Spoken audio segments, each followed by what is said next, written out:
Hey, what are you working on? Hey guys, welcome. Working on some character designs. Wait, so what do you study? I study 3D art and animation here at TAFE, New South Wales. Whoa, cool. Okay, so how do you even start a project like this? Well, first thing I start with is coming up with a character concept, something that's sort of humorous, conveys what I'd like. Next I put him into a character turnaround so we can see what he looks like from the front, the back, the sides. Then we put him into extreme positions, just so we sort of know what we're looking at and seeing how far we can push the character. So what's this guy's name? This guy is the bellhop. He's the one that delivers all the suitcases and all the luggage around the hotel.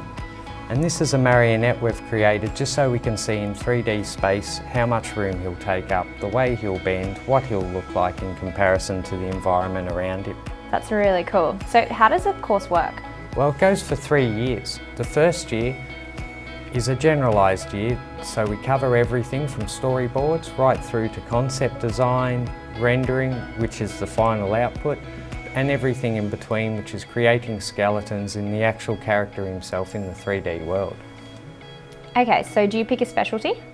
I did. I picked rigging and programming. Now rigging actually covers what's happening beneath the skin. So this is our character, and if we have a look at the internal of him, we can see a skeleton. That's the skeleton that I build, that's the rigging.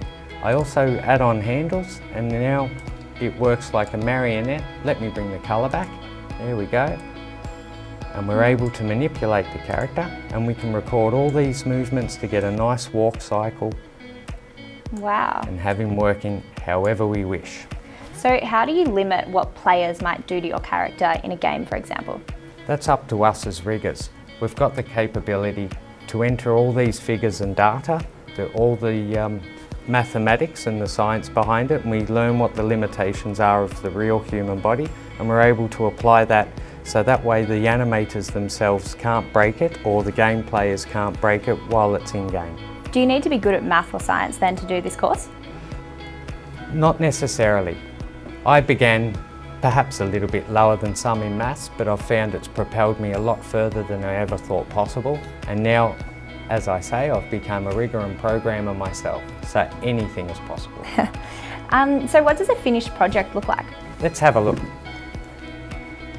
Down here, the one step just before the finished project is putting together the storyboard and something called an animatic. And an animatic is a moving storyboard. It helps us for the timing and also just to see how the character will move. And you can see the 3 different stages there that are used to build up to create the animation. Wow.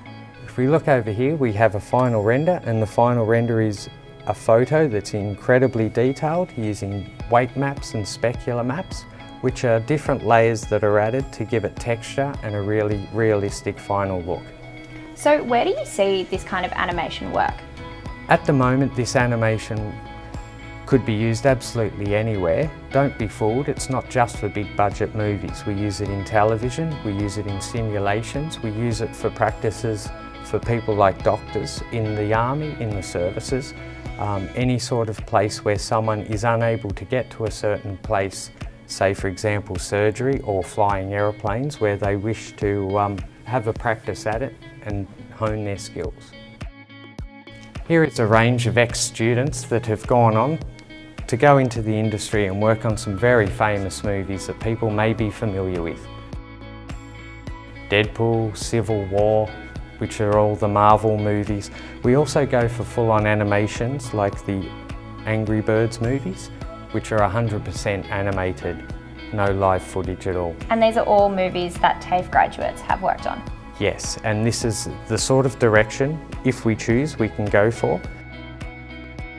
Other people that have worked here have gone on to work for companies like Rockstar, which people that play the PlayStation should be very familiar with. Really cool. So what's the coolest thing that you've worked on? Coolest thing I've worked on would be Vivid 2018. We did a light projection on Government House. It was absolutely fantastic. I think I've even got some footage here of it. Let's have a look.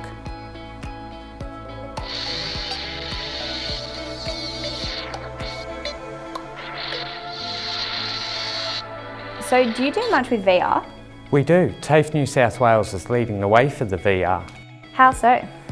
Pushing the technology as far as we can And we've got available right now some VR equipment if you'd like to give it a go.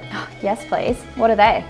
These are the hand grips. Once you put on the goggles, you'll be using these hand grips to interact in the 3D world. A completely fictional world, but we can make it as realistic as we want, so the brain really believes you're there.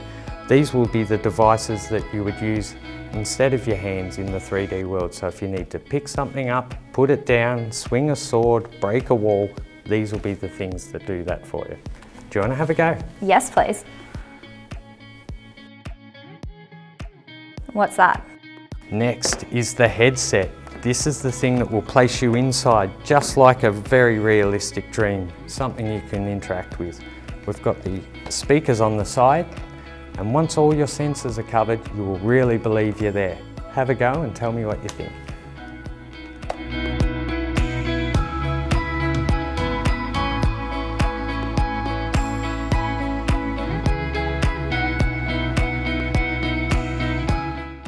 Wow, that was insane.